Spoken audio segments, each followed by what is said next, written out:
apologize for the inconvenience that we had right there. And you should be getting us loud and clear. And I think what we will do is we'll get into some match. We will let us know you've not missed any action. But if you are just now tuning in, I know that you are coming back. And if you're just now tuning in, what you saw, Oliver, before we let them go, we let some people get back in here. Let's break down what happened. We saw California State University, Dominguez Hills, the Toros, come in and take a commanding 3-0 victory in Game 1 of this best-of-5 series. And what did you see from Alabama that really just they couldn't get off to a fast start?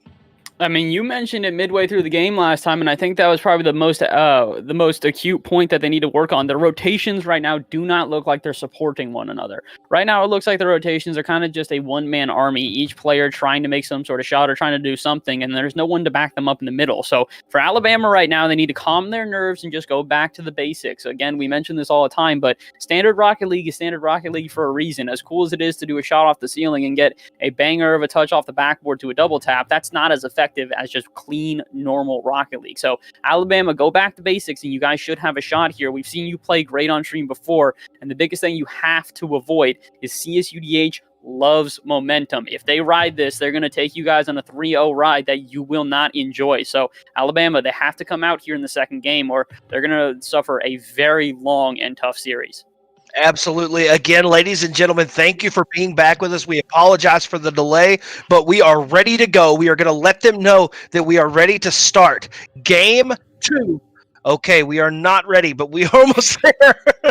I tell you what, Oliver, one of the things that I need to see here in Game 2, and you touched on it, but I think, if you're the Toros, you need to just play what you're doing. And I think that, like you said they weren't the prettiest goals in the world, but they were getting the job done. But one of the things I do need to see is the University of Alabama maybe finding a way to be a little more offensively aggressive. Oliver, we've seen them double commit, have three team members inside the goal. I understand that they don't want to give goals up, but then we have an opportunity with an Alabama player striking down the field.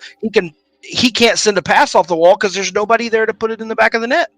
Like you said, that all comes back down to the rotations. And if you're feeling confident in your rotations, you're speedy enough that you're there for that. And like you said, if you're not aggressive, that's breaking your rotations. Hesitancy is the biggest enemy in Rocket League. You hear any pro talk about this. You don't think, you just act. The best way to do it is to jump for the ball, get that pressure on the ball, make sure that the other player at least is uncomfortable so they can't get a follow-up touch, and make it easier for the other players on your team to then follow it up and get a good challenge. So right now it's just coming down to, like you said, aggression and rotations. If they can play the rotations right, the aggression then gets up. If their aggression gets up, they have more shot opportunities, and that's what Alabama need right now. They were outshot 2-1 last game. They need to get into this game aggressive and take away any sort of chance that CSUDH has to just keep rolling with this, because CSUDH, we've seen it before. They're a team that likes momentum, and I'm going to keep saying it because unless Alabama can stop it, it's the only thing we can really give to CSUDH right now is that their momentum is the number one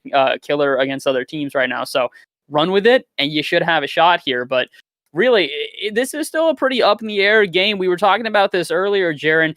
Of these two teams, I'm not quite sure. I've got a little bit of an idea of who I would have put ahead here. Out of these two teams, which one would you have thought to take the victory here in this best of 5? Well, listen, obviously, anytime you come into a situation like this game, to me, was one of the hardest games to call across the landscape of the NECC playoffs, just because we haven't seen enough of the University of Alabama. They came into us late here at the NECC, and we are extremely grateful to have them here. And the two losses that they do have come against quality teams. So for me, obviously, the Toros come in as the 3 seed and the higher seed. But for me, Oliver, it's almost a toss-up just because I haven't seen enough of the University of Alabama. But if any indication is how the Toros is going to play in this first game that we just saw, I think it's going to be a long day for the Crimson Tide unless they can bounce back and play a little more team-oriented Rocket League. Absolutely. I'd probably go the exact same way as you. The big thing about Alabama is we just don't know what to expect from them. We've seen some games out of them, and they've played very well in those games that we've seen out of them, but The big question becomes, how do they perform under pressure? How do they perform against big teams that are ready and who have come here with a season behind them of losses and victories that they have fought to get through? So for me personally, I might give the edge here a little bit to CSUDH, even aside from this first game, just purely because, like I said, they've taken down teams handily. They have proven that they are top level competition, and the big thing for them is to just, how do they perform under pressure? So right now, the edge definitely goes to CSUDH, but we'll have to see. We got the game starting up here, folks, and we're just about ready to get back into it. Jaron, here we go with game 2. I am excited, my friend. I don't know about you. Oh, man, I could not be more fired up. I'm as excited as an owl on a slick roof on a Texas summer day. Ladies and gentlemen, welcome to the NECC Game 2 Best of 5. Here's a cheeky goal off the jump. He took a second, and the University of Alabama says, hold on, I've got an idea. Back of the net, and no time, and it's a 1-goal Alabama lead, Oliver. Oh, my word. Already straight off to it. That was way quicker than I was expecting. Alabama, well, they're doing what they needed to do. They're shutting down the pressure here. Messing around a little too much in front of the goal here, but still, they've got plenty of time to try and increase this lead. CSUDH, though, they got to stop this. They're already giving Alabama so much momentum, and this awkwardness in front of the net is only further going to solidify that as a banger goes off the bar from land. Oh, my goodness. And this is almost, Oliver, like Alabama heard us talking and said, okay, don't get me wrong, those casters are extremely handsome, but we're not going to let them talk like that about us. And they are just pouring on the offense right now. Right now, they're doing a great job of just playing this with a lot of possession and a lot of future plays in mind. Weird pass coming out of Alster and Apollo there.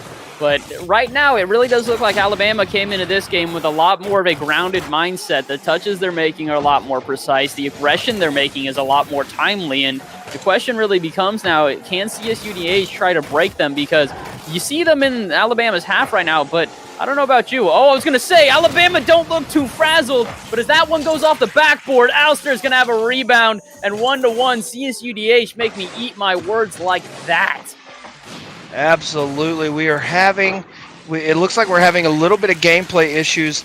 If we need to, we can probably, if they're not able to see it, Caleb, we can maybe pull that down and we can talk through it. But right now we have kickoff 1-1, Alabama versus CSUDH. It's a close game at that.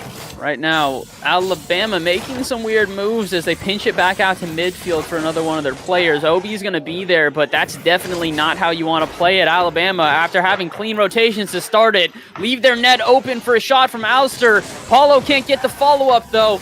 And my word, Alabama, they're starting to break down on defense here. This is not what we were looking for when we said aggressive rotations. Absolutely. I mean, it's impressive to see, but here's going to be an opportunity on goal. Save does come out, but it's still on net. Obi looking to try to get the ball down the field. Oh, and a beautiful flick right there, Oliver. Obi just dismantling the defense right now. Flicked over 2 opponents and pops it off the backboard. No one there to follow it up, but Alabama, they're trying to get these plays set up right now. The issue is, like we said, their aggression needs to be there, and as you saw, both players just hanging back past midfield there. There is no aggression. You need someone to follow up that touch out of Obi, and without it now, Alabama struggling to get a solid offense in here. Absolutely. Oh, here's going to be an opportunity on the goal, and it goes in the bottom of the net. It goes in the bottom of the net. The ball was popped across the center. A huge counterattack by Allister, and Gambar jumped on it and put it in the bottom right of the net. It's a 2-1 advantage for CSUDH. This is just ridiculous how CSUDH have